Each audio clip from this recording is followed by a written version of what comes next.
Hi, I'm Robert Veel from Limelight Arts Travel, and in this online talk, I'm going to be discussing something that's almost as important as Venice's official history, and that's what people have come to call the myth of Venice, and in particular, one very important myth that's surrounding its patron saint, the evangelist, St. Mark.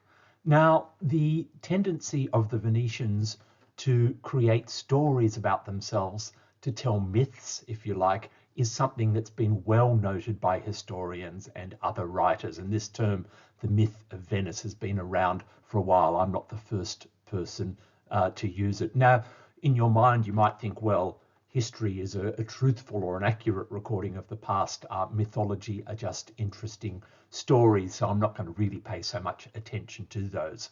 If you approach Venice in that way, I'm afraid you're going to be missing out on understanding a very important aspect of the city, because it's through the myths of Venice that the city projects its values and its aspirations, not just onto its own citizens, but onto the broader world. There's a history to the mythology. They unfold at particular points in time, and there are often very distinctive contrasts between what we know through the historical record and what is told through the mythology. Now, this mythology so permeates the city's heritage that you're quite likely, when you're reading a book that claims to be a history of the city, or perhaps listening to somebody talk, a tour guide, perhaps, or somebody like that, that you're going to be given mythology rather than factual or objective history in a way, and the two will almost blend and intertwine. So it's important to get a handle on what some of those myths are so that you're alerted to them.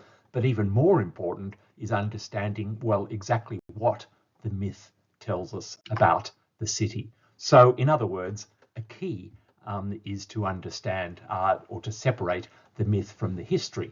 If you love art and architecture, this is a very important topic to understand, because a lot of the mythology of Venice is related to us today through the arts, through art and architecture, and even occasionally through music. So for example, the mosaic cycles that one sees in St. Mark's Basilica, some of the sculptural decoration, but certainly the great narrative paintings of the Renaissance period reflect equally the official history of the city and the mythology of the city. So let's look at this image that's in front of you now on the screen. This is a famous painting by Carpaccio in the early 1500s of St. Mark, the winged lion of St. Mark, who represents both the city of Venice, but also the evangelist St. Mark. And look how carefully this image is composed. You have to the left of the lion's head, the city of Venice, and not just any part of the city, but the key monumental part of the city, the Doge's palace, the Doge, the head of state, the bell tower of St. Mark, which becomes the logo, if you like, of Venice, and the domes of St. Mark's Basilica, the patron saint. To the right of the lion, underneath its wings, you have the sailing ships, the trading ships, the galleys, sailing out towards the sea from the port of Venice. And of course, that trade that's represented in that little section of the painting is the source of Venice's power and its wealth. And the Venetians, in fact, attributed this to the will of God as conveyed through St. Mark. The lion itself is rather unusually, if you think about it, holding an open book, and that book refers to the opening words, or the text in the book refers to the opening words of the myth of St. Mark, which I'll talk about in a little while. Another little feature of this particular image, you'll notice that the lion has 2 feet in the water and 2 feet in the land. And this is, of course, symbolizing Venice's control of the sea and its maritime empire, as well as the land empire, which by the time that this painting was made had been acquired. Now, if you think about felines, if you have a pet cat, perhaps you'll understand that having 2 feet in the water is not a very natural state for a lion to be in. So there's a lot of aspiration, shall we say, in this particular image. So let's look firstly more generally at some of the myths. And the thing that I want to really bring to your attention in this very short discussion at the beginning is the gap between the mythology and the historical record, and what this tells us about the city. And this is the critical lens through which I invite you to have a look at some of these myths. So I haven't. There are literally dozens and dozens of stories, or in fact, almost any corner of any of the calle of Venice, there'll be some sort of a monument or an inscription, or perhaps a church. And a local can pretty much tell you the history of it. They're often quite fantastical, but very often they're recited to you as if they were facts. So let's have a look at a couple of them. One really important myth, and one really curious one, is relating to the foundation of the city. Now, if you've listened to my talk giving an overview of Venice's history, you'll know that there have been people living on the sandbanks in the lagoon for a long, long time, probably back to the Bronze Age. There are archaeological fragments that indicate that people from the lagoon were trading throughout the Mediterranean and things like that. So Venice as a place where people lived had been in existence for a long time. But what about Venice as a city? Well, according to the mythology, there is a very precise point of time, and I'm not making this up, 12 noon on the 25th of March of the year 421 AD. Now, if you think about it, the 25th of March is 9 months before Christmas Day, and that's the Annunciation of the Virgin Mary. So already the selection of that date tells you something. It's the idea that Venice's foundation was favored by God through this important feast day. The date 421 is also important, and I'll talk about that in a second. We've also got a place, according to the legend, and that's the Rialto. In the middle of the Rialto markets, in fact, there's a church called San Giacomo del Rialto, or Little St. James, San Giacometto, as the Venetians call it. And it's there, according to the legend, that Venice was founded, and also, according to reputation, where Venice's oldest church was located. Even though the actual church that you see today is the 11th century, it's given 421. The other important part of the legend is that the foundation of the city was achieved not by just ordinary people, but by noble Romans. In the case of the year 421, it was 3 noblemen from the city of Padua, which was nearby, of course, and was an important Roman city. Later on, about 30 years later on, Attila the Hun, one of the barbarians who moves through northern Italy in this tumultuous time in Italian history, sacks the city of Aquileia. And another sort of parallel legend has refugees of Attila's sieging and destruction of the city of Aquileia fleeing on barges across the lagoon some 30 years after this legendary foundation. The actual history, if we look at the right-hand column, as I've already mentioned, is the sparse inhabitation of the lagoon by the Veneti. These were the indigenous group, if you like, before the Romans came to dominate. And we have even descriptions going right up to about the 6th century of very simple inhabitation. The actual first recorded migration to the lagoon we don't get until we get to the island of Torcello in the year 639. So it's actually a couple of hundred years after the mythological foundation of Venice that we actually have a document in the form of a stone tablet that's in the basilica at Torcello that tells us of an actual migration. So what's going on here? Why do the Venetians shift by a couple of hundred years the narrative, and why do they identify 3 noble people from Padua, 3 noble Romans, as the founders of the city? Well, a lot of the reason for this has to do with when the myth was created. It was created in the 12th, perhaps the 13th century. We're not sure exactly when, but it begins to appear in written histories of the city, in inverted commas, at about this time. Now, this was when elsewhere in Italy there is a growing awareness of Roman heritage and the importance of Italy's Roman heritage as we move towards the Renaissance. People were actively comparing the civilization and the level of material comfort that they had acquired at that time with the ancient Roman Empire. Venice has got a little bit of a identity problem, if that's the case, because Venice, of course, was nothing more than a very isolated set of sandbanks in the Roman period. And so by shifting the myth or the foundation to the year 421, we're in a time when the Roman Empire still exists, and it is possible for the Venetians to claim that their origins are Roman and noble, exactly the same as other mainland Italian cities. So that little chip on Venice's shoulder, perhaps during the Renaissance, explains some of the shifting that's going on in that particular myth. Venice, of course, in its history becomes famous for its system of government. It's a really curious mix between an elected monarch in the figure of the Doge, the oligarchs, the important noble families who, as Venice's history progresses, increasingly keep a stranglehold on government and power in the city, and republic, the republican institutions and the voting that takes place, the enfranchisement of a significant part of the population in choosing who are to become the magistrates who govern the city, and also the Doge who rules the city. So this is an important part of Venice's image.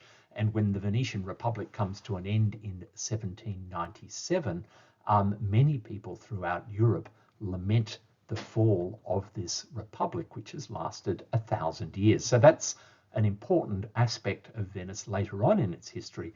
So the myth that gets created is a really interesting one, and it says that in the year 697, the 12 communities of the lagoon, and this is quite interesting because we've got a parallel here, of course, with the 12 apostles, don't we, in that number.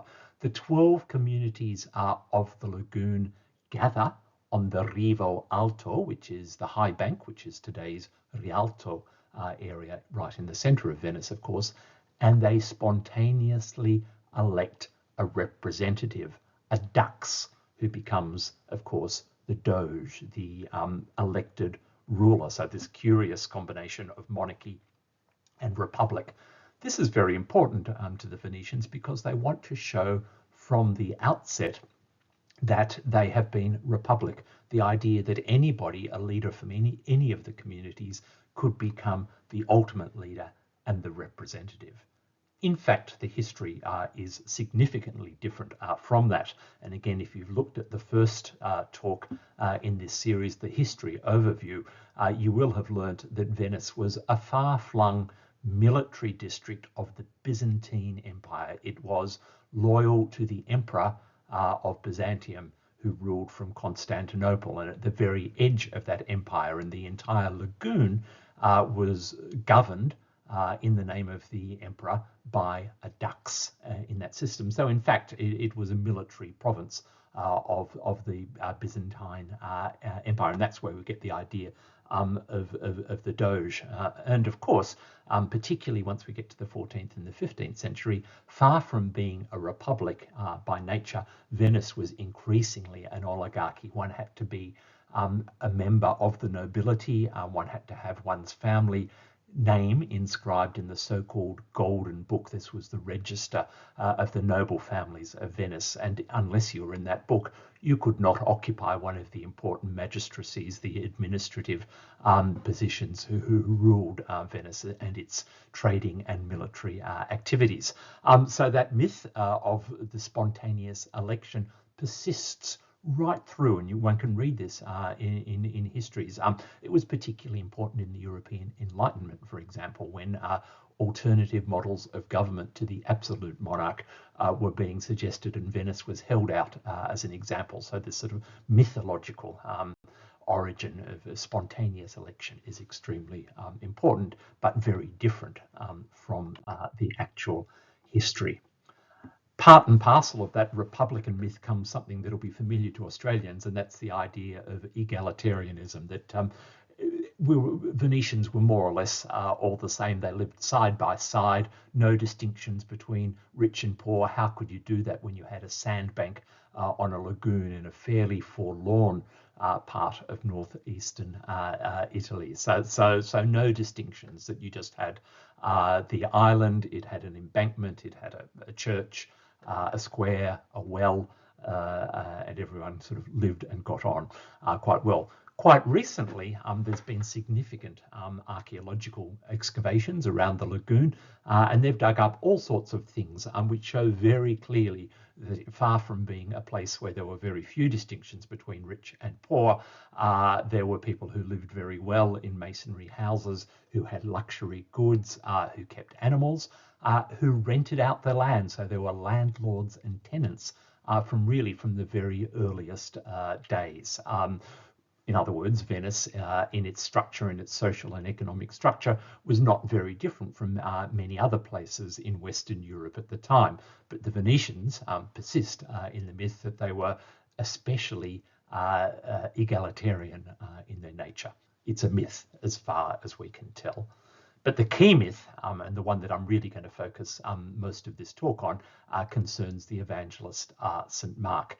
And according to the legend, and we'll discuss the legend in some detail, the body of St. Mark ends up in Venice not through theft, but through an act of religious volition, through the translation of the relics. The translation of relics refers to the movement of relics from one place to another by divine intervention. And this is why the myth of the angel appearing to St. Mark is so important to the Venetians, and why it is replicated time and time again, and eventually becomes part of the logo written on that book that I described, that the lion is holding in its hand in the Carpaccio painting. The facts are very much different. Firstly, there would have been no reason in the 1st century AD why St. Mark would come to Venice. It was just a set of sandbanks with a very, very scattered population and no town centre to speak of. Of course,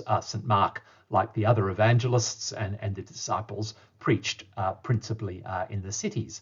St. Mark had been to Aquileia, which had been the major Roman city at the northern end of the lagoon. It was on the route, the Roman road, which led out of Italy and towards the Balkans, towards those territories, very important for conveying soldiers when they were fighting the barbarians. St. Mark, we know from the accounts that are given of his life, left Aquileia and then travelled to Rome, which we'll see represented shortly, and then on to Alexandria in today's Egypt, where he was martyred in that way. But according to the myth, firstly, importantly, an extra chapter in St. Mark's travels is added, where he passes through the lagoon and is indeed caught in a storm. The other thing that we can say we know definitely is that the body was stolen by 2 Venetians. This is recounted numerous times. They're even given names and political roles. And that we also know that once the body of St. Mark comes to Venice, it becomes the object or the goal of many pilgrims. Now, if you think about it, travel to the Holy Lands was just about impossible in the Dark Ages, in this chaotic time. And so local pilgrimage, traveling a short distance to a local saint, was a way that Christians could gain merit. They could perhaps pray for souls of relatives who were in purgatory. They could perhaps expiate past sins. So the veneration of saints and the visiting of relics was an extremely important activity for Christians, but it's one that brought economic benefit. And so there is no doubt that Venice, having the relic of St. Mark, increased its attractiveness both to merchants but also to religious pilgrims. And so the theft of the body, perhaps for economic motives more than anything else, becomes in the mythology an act of the will of God. Anyway, so let's move on now and talk specifically about some aspects of St. Mark. But just a reminder through images, the way that art, architecture, and painting really help to reinforce some of the myths. Now, again, this is a painting that I talked about in the first lecture in this series, and it's something that I'll talk about again when I'm discussing painting in Venice. It's certainly a must-see painting if you visit the Accademia galleries in Venice, and it's Gentile Bellini's 1496 painting of a procession of St. Mark's. Now, the thing I love about this painting, apart from the fact that it's spectacular and beautiful and grand, is what it tells us about the city. And so we have, if you like, the legend of St. Mark, or the myth of St. Mark, celebrated in stone, of course, through the eye-catching, beautiful Basilica of St. Mark, which actually dominates the square, of course, if you visit the Piazza San Marco, but it also dominates the top half of this painting completely. Now, one interpretation of this painting that I've read sees the Basilica of St. Mark as being a giant size reliquary. Now, you know, a reliquary, a little sort of very often gold, a beautiful gold jewelry piece made by a goldsmith that holds the fragment perhaps of a bone or a body part of a saint in a monstrance that is shown and paraded around the city. So one can think of the Basilica, which contains the body of St. Mark, as being a giant-sized reliquary on display for everybody who visits the city, and of course sitting right next to the Doge's palace, the seat of government. So the sense of the divine inspiration, if you like, of the city of Venice and the government of the city sit side by side. But this painting, the subject matter of this painting, is actually not the Basilica or the Doge's palace. It's the group of people at the front of the painting who are processing, who are wearing the white robes, and they're members of one of the confraternities of Venice, and they've got their own relic. Can you see it at the front of the painting? They're holding it up in this beautiful Gothic gold monstrance, and that's a fragment of the true cross. They're the confraternity of St. John the Evangelist, and their most important possession is this fragment of the true cross, and this is their special day. In fact, it's so special that they're at the front of the painting, whereas the leaders of the Venetian society, the Doge and the senators and the procurators of St. Mark's, have got a relatively minor position in the painting. They're in that procession that goes down to the right. They're coming out of the Doge's palace, and so they're behind. So even though they're top of the hierarchy in Venetian society, they're backgrounded very much in this painting. And so the myth that's being perpetuated here is the egalitarian one, that the members of the confraternity, who would have been principally or almost exclusively non-noble, are here raised up, if you like, through this painting on their special day. And the two relics, the state relic, the body of St. Mark, and the confraternity's relic, the fragment of the true cross, are put, if you like, on an equal platform visually in this painting. So St. Mark and the myth of St. Mark and the physical embodiment of that myth and the cult of the saint around the square is given another social layer, the layer of the Republican structure, illustrated through the procession, and the egalitarian myth through the positioning of the members of the confraternity. Now, you won't be surprised to know that the original home of this painting was in the headquarters of the confraternity at the Scuola di San Giovanni Evangelista. Later on, when that confraternity is closed down, it's moved to the Accademia galleries. That kind of myth-making persists in art over many, many centuries. So here's a painting from 70 or 80 years later, much more dramatic, and it's by the great Venetian 16th century painter Tintoretto, a really singular voice in Venetian painting. And here we've got the theft of the body and some of the narrative really picked out. So we've got the two merchants holding the body, the bishop of Alexandria, and just in case we thought that this was Renaissance Italy, as it rather looks from the architecture at the back, just to remind us that it's Alexandria, of course, that we've got a camel. So although stylistically this is a Mannerist or a late 16th century painter, we still have that myth as it has existed visually now for hundreds of years, being reproduced as part of the official propaganda, if you like, of the city. This is one of the things about Venetian painting that I find so interesting, the way that it serves the myth of the Venetian state. Here's yet another representation, and again we've got the Lion of St. Mark symbolizing both the evangelist and the city. You can see the book open, and we'll talk about the meaning of those words in just a second.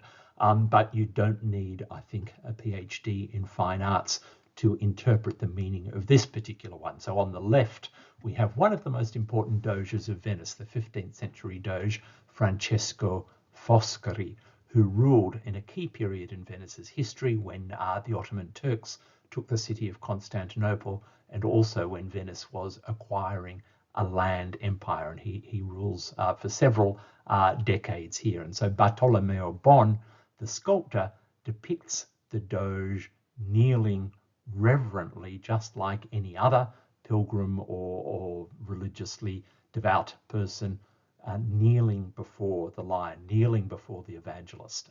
But of course, the political message is also clear.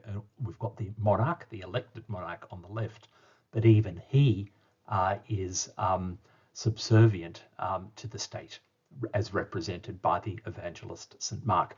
That's literally the case in Francesco Foscari's case. He was forced to exile his own son, who is later executed, and he dies a week after being forced to step down. So there's no greater example in Venice's history of the importance of the state, perhaps, than in the life of Francesco Foscari.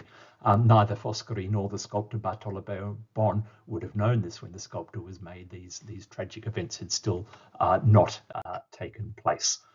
But the myth, as I mentioned, in the visual representation of the myth, goes well beyond the Renaissance. So we're looking now at a 19th and 21st century representations, artworks, in which the myth is referenced.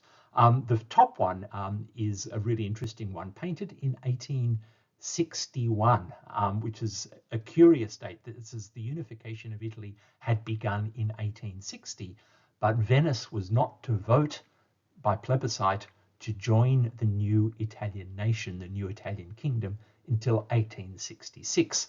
So one can see the painting at the top as a reminder to the Venetians of their connections with the Italian mainland. And the title of the painting by Domenico Morelli is I profughi di Aquileia, the refugees of Aquileia.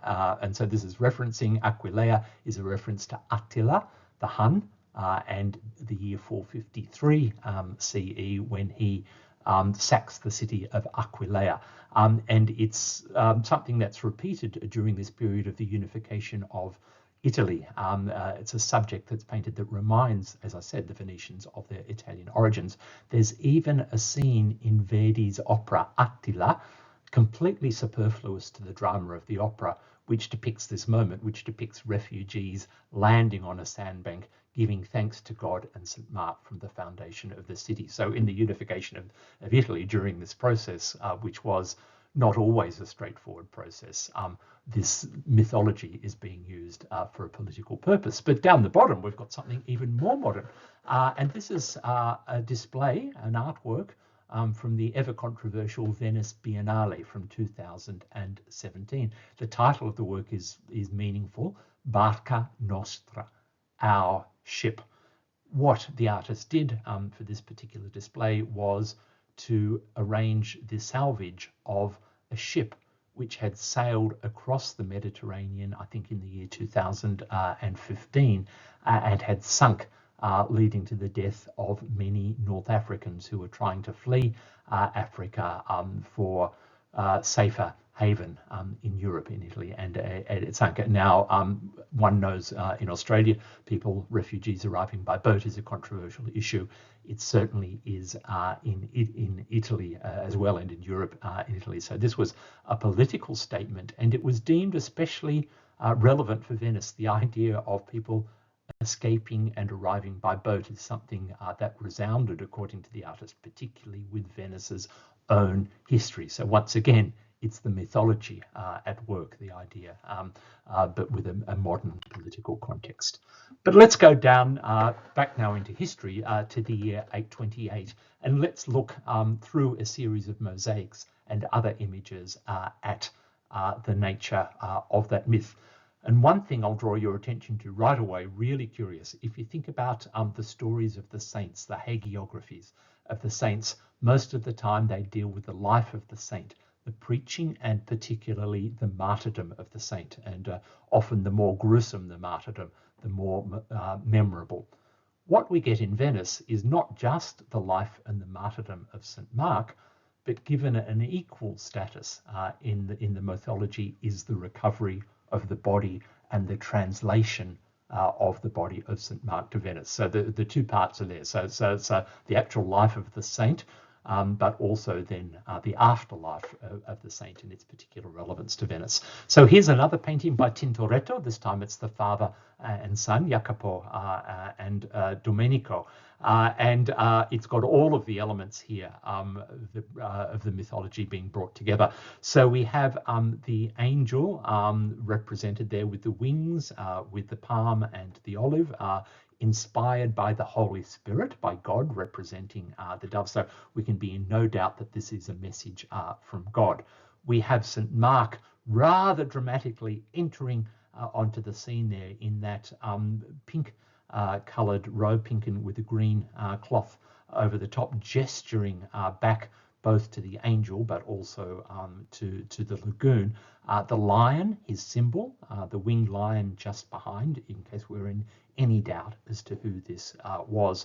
There, he's on a boat, and they're the boatman that you can see also in the pink robe down there in the front with his oar.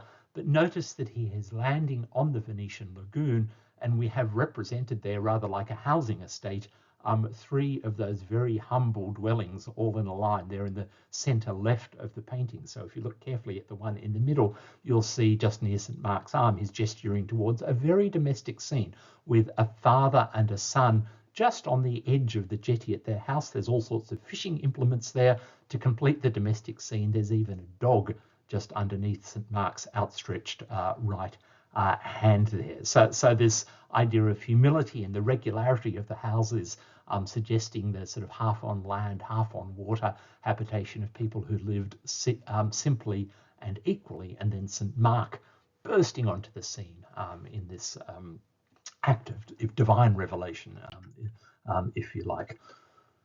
The first and the most important historically set of icons relating to the story are to be found, not surprisingly, in the Basilica of St. Mark. And they're in a small chapel, which is at the front right-hand corner. So you can see on that plan at the top left of this particular slide where I put the red dot there. This is a chapel today, and there's a representation of that chapel there just to the right there.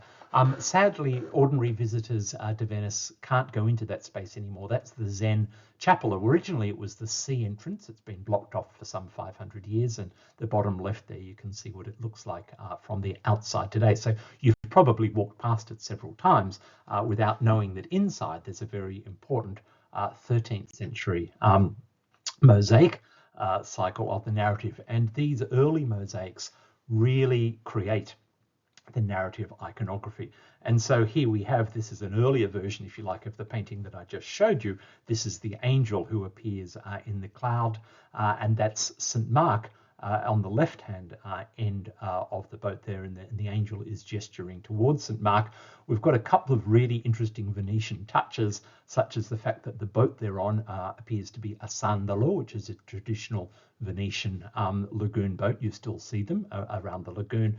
And of course, they're tied up on one of the posts, or a briccola, as it is in Venetian. And notice the sandbank just in front of the boat there. So it's a little local touches that are really locating this on the Venetian lagoon, even though it's a scene of divine intervention. And just in case it wasn't clear to you, on the top right of this particular slide, by way of contrast, I've got another kind of divine revelation, and this is the Annunciation. Now remember the legend that Venice was founded on the Feast of the Annunciation, when the angel announces to Mary that she's with child. Notice the similarity. This is, if you like, the angel appearing in the cloud is Venice's Annunciation. So the arrival of St. Mark in Venice is almost iconographically as important as the Annunciation of the birth of the pregnancy of the Virgin Mary that's there. I had to move out of Venice very quickly for the next point in the legend of St. Mark, which is that after leaving Aquileia, and if we believe the legend, being caught in a storm in the lagoon, he goes on to Rome, where we know that he writes down the sermons of St. Peter, who becomes, of course, the first pope, the Bishop of Rome. This beautiful artwork, isn't it lovely, is an ivory carving. So it would have been part of a bishop's throne, a small carving, perhaps 20 centimeters high, and part of a chair, part of the bishop's throne at Grado. Now, Grado is in the northern part of the lagoon, very close to Aquileia, and it's where the bishop of the lagoon was located. So rather than Venice, rather than the islands around the Rialto, Grado has a much more secure and historically accurate claim to a connection with St. Mark. And it's very interesting that this chair, or this ivory, can be dated to the 5th or perhaps the 6th century. In either case, it's well before the foundation of Venice as a city. And what it shows us is that the veneration of St. Mark's was well underway in the lagoon before Venice as a city was even conceived. So I think we can see from a work like this that what Venice does as it grows in its prominence is that it appropriates the veneration of St. Mark in the lagoon, and then it simply adds to it the theft, or if you like, the translation of the body of St. Mark. Having recorded the sermons of St. Peter in Rome, St. Mark then sets sail to Alexandria, and in the Zen chapel we have this double episode mosaic panel that was quite common in medieval mosaics to show two scenes. On the left, we've got St. Mark sailing, you would think, full speed towards Alexandria. Of course, he's a saint, so the winds are always going to favour him, and a very full sail, and again, a very Venetian touch with the representation of that lantine sailed cog would have been the name, or the name that we give to this kind of trading ship, very small trading ship, which plied the lagoon and the upper part of the Adriatic at that time. The lighthouse of Alexandria, one of the 7 wonders of the ancient world, separates the two scenes, and here we have St. Mark sitting on a throne, if it were, with his hand out, preaching the word of God in Alexandria, identified by the words, the name of the city there, and also a representation of the city. Interesting, isn't it, this 13th century mosaic, that the inhabitant of Alexandria is depicted as an Arab and a Muslim, as they would have been in the 13th century. But of course, St. Mark lived in the 1st century. So there's also a little reference in that to a dialogue, if you like, between Christianity and Islam and spreading the word. Of course, this was the time of the Crusades when this mosaic was created. So there's another little religious message going on in this mosaic as well. Other kinds of representations of the ministry of St. Mark in Alexandria can be seen, for example, in this enormous panel by Gentile and Giovanni Bellini, which comes from 1504, 7.7 meters wide. Today it's in the Brera gallery, a beautiful art gallery in Milan. And it shows all sorts of wonderful features. So that's St. Mark on the podium there at the front left with the blue robe. The local population represented by religious figures, perhaps in those white clothes on the left, and notice the turban wearing men to the right. Now, turbans were now in the 16th century with this painting. This is after the Turks have taken over Constantinople. Of course, the turbans are a distinctly Turkish form of dress. So we've got another reference to the Islamic East, but this time brought up to date by the fact that they're in Turkish dress rather than Alexandrian dress. The church itself is represented here, interestingly. Remember, we're in Alexandria, by a facade that looks rather like the facade of St. Mark's in Venice, and would have looked very like a number of churches in Istanbul as well. But of course, we're in Alexandria and Egypt, so the Bellinis have usefully put a giraffe. Can you see it down the front of the church, as well as a palm tree just to the right of the church, to remind us that we're in North Africa, indeed. The martyrdom of the saint, let's go back to the Zen chapel.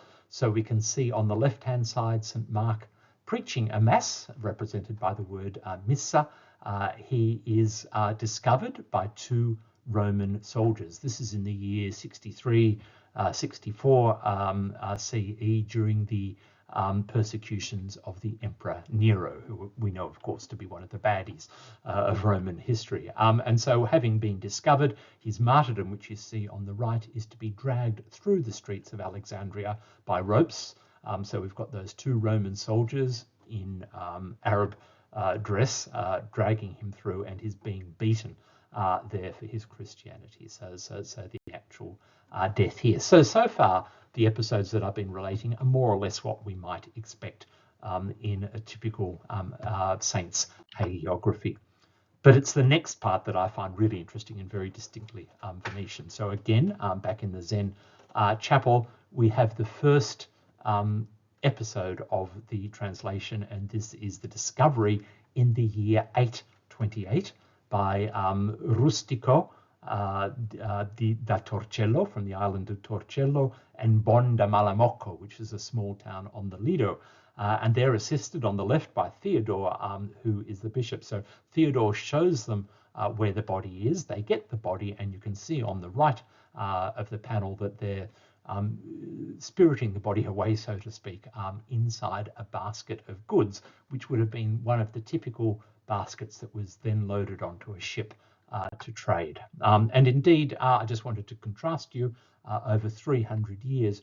Notice that the iconography, although the style of painting is very, very different in the Tintoretto that I showed you before, notice that the iconography is very much the same. Tintoretto, who's twisted around the angle. He's also added a fourth person who happened to be the head of the confraternity for which this painting was painted.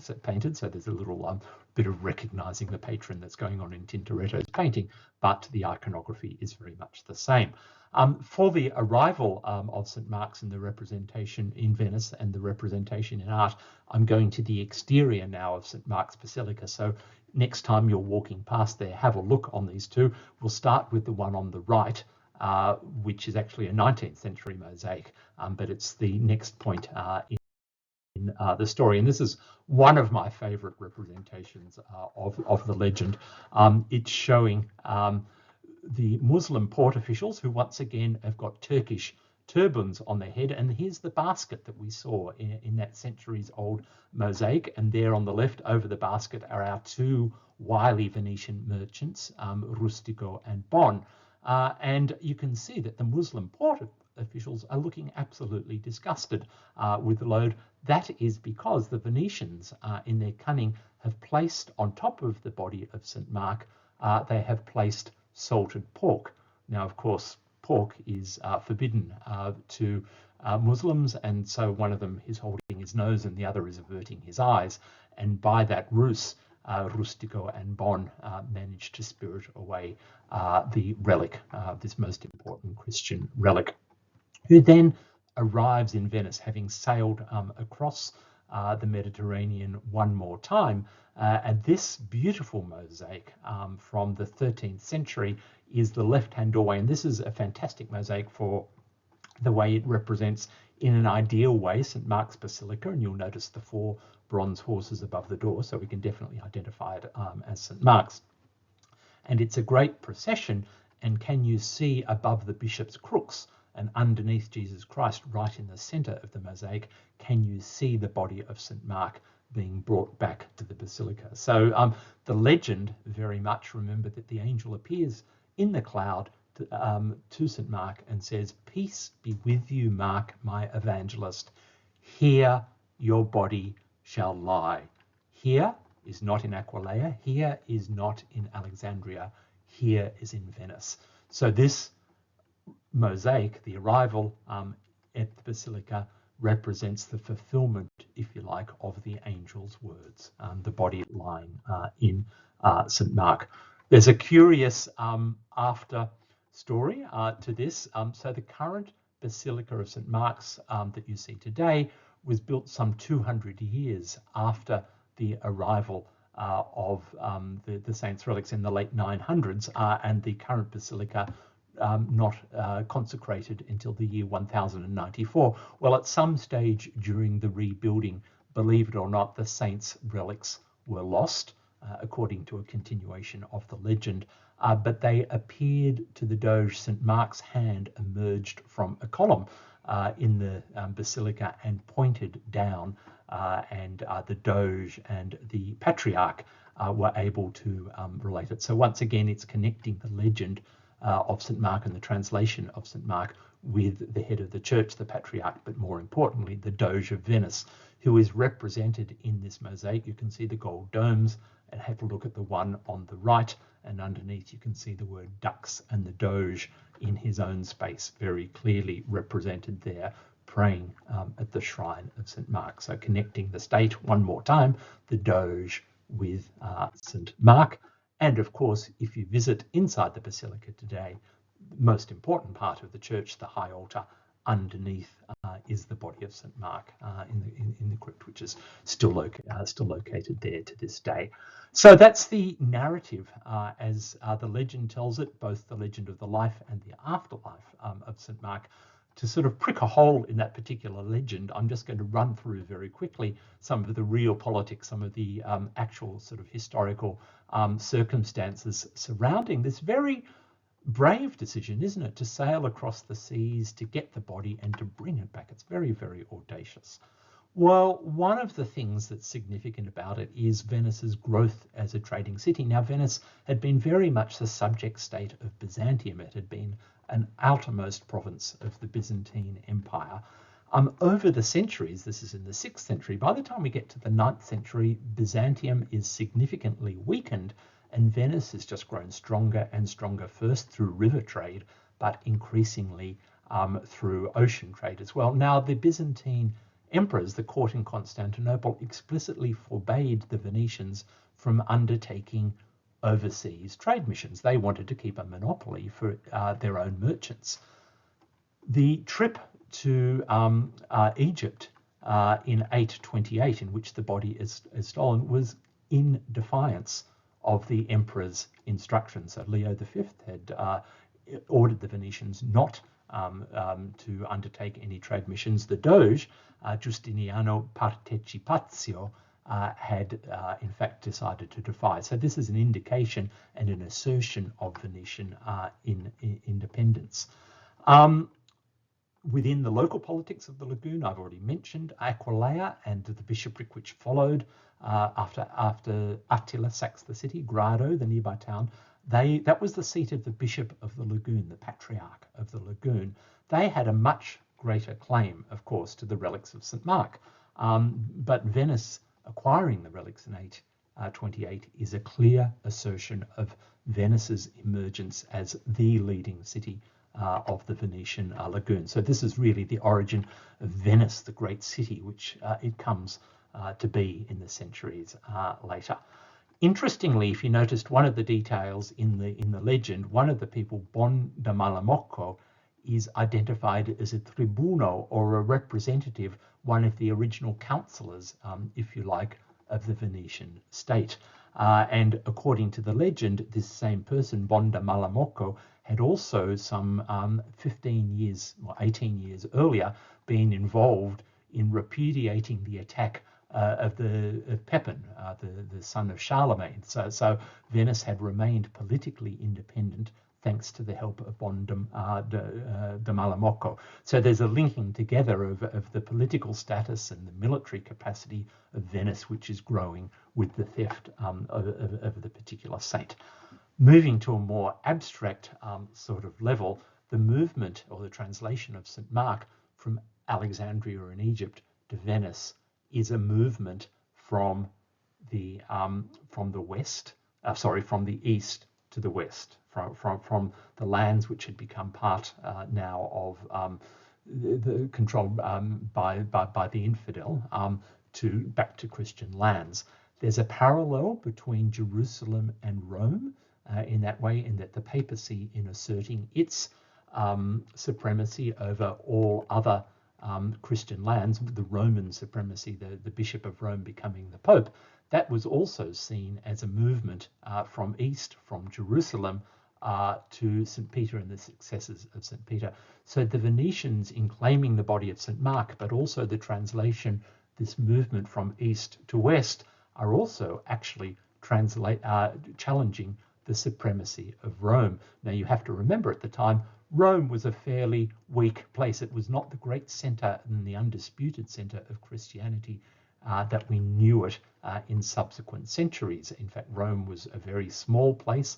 In the 1300s, the papacy actually moves from Rome to Avignon. So it's not beyond consideration that there might be other centers to the Christian world. And so the Venetians, in acquiring the body and really pushing the legend of St. Mark's, are also pushing the envelope against Rome. And remember that the Venetians throughout their history absolutely resist Roman domination. So there's a lot to the legend, isn't it? And I really wanted to go into depth about this key state myth. But one of the things that we see, and I'll now just finish off the talk by talking about, is that the symbol of the evangelist having been stolen, the relic having been stolen, the Venetians go really overboard in connecting themselves to St. Mark and using the representation. So in all sorts of art, in all sorts of ways, it's a propaganda device. It's a logo in the modern sense. It's like the golden arches of McDonald's or something. As soon as you see the winged lion, you know you're dealing with Venice. And perhaps you've traveled to Crete or around the Greek world, most of which, of course, Venice controlled for hundreds and hundreds of years. You've probably come across a Venetian fortress or two or three of them, and probably come across the winged lion popping up around the places. So we get them in all sorts of different forms. Just behind my head on that slide is a naval standard, a glorious red and gold silk thread. In the middle there, we've got Venice's main overseas possession, the island of Crete. And this particular representation with the lion holding the sword was during the 50-year war with the Turks in the 17th century, which the Venetians eventually lose, and they lose the island of Crete. Whereas this round form, which was very convenient, the one on the left, very convenient if you had an arch or a roundel in the building, the Venetians give a lovely name to. They call it the moeca. Now, the moeca is the Venetian word for a soft shell crab, which you can purchase and eat in October and November. So it all comes back to food in this particular case. And then the use of symbols becomes important. So just revisiting this particular image that I showed you earlier of Francesco Foscari, and there on the right above my head, you can see its location now, which I didn't show you before, which is right above the main ceremonial entrance and exit from the Doge's Palace. Today, that's where you exit after you've visited the Doge's Palace. St. Mark's Square, of course, on one of the two columns, we have this particularly interesting piece. It's probably from the 4th century BCE. It was a Hellenistic lion. When it comes to Venice in the Middle Ages, it has the wings added to it. It gets stolen by Napoleon and displayed outside Les Invalides in Paris, and then returned triumphantly and restored after Napoleon has fallen. We have the confraternity of San Marco. This is a lay confraternity, beautiful facade from the year 1500. This is mainly middle-class people who undertook charitable works, joined together by their veneration of the saint. And I'll just finish with this slide, this beautiful painting from 1534 by Paris Bordone. Today it's in the Academia galleries. And what this shows is how the legend of St. Mark needs to be renewed from time to time. So again, we've got a very, very strong social message in this painting. The highest of society, the Doge and the 6 ducal councillors, who are beautifully displayed in their fine silk robes there on the right, on this kind of podium on the right, they're being presented a ring by the lowest of the low in Venetian society, but an important component of Venetian society, nevertheless, a humble fisherman. So the fishermen and the arsenal workers were the archetypical working classes of Venice. And so this painting, most importantly, joins them together. And what this relates to is a legend, if you like, a renewal of the legend of St. Mark, which is said to take place in the year 1341. And we have yet another storm on the lagoon. And there's a fisherman, the fisherman depicted in the painting here, who's caught in the storm on the lagoon. But this time, rather than the angel in the cloud, it's St. Mark in the cloud, who appears and assures the fisherman.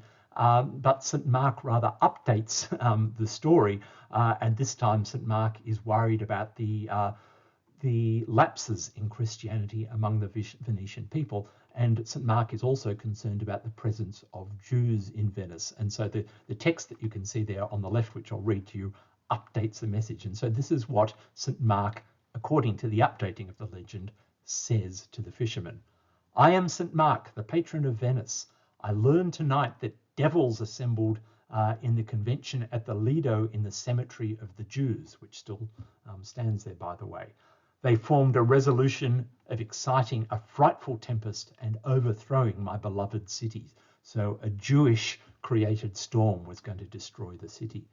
This under the pretext that many excesses are committed there, which give the evil spirits power over her inhabitants. But as Venice is a good Catholic and will confess her sins in the beautiful cathedral which she has raised to me, I resolve to defend her from this peril of which she was ignorant, by the aid of these two brave companions, St. George and St. Theodore, who were other important saints for Venice. I have borrowed thy boat, the fisherman's boat, now, as all trouble merits reward, and thou hast passed a boisterous night. Here is my ring, carry it to the Doge, and tell him what thou hast seen. He will fill thy cap with gold sequins. And thus the legend of St. Mark continues and is renewed and renewed.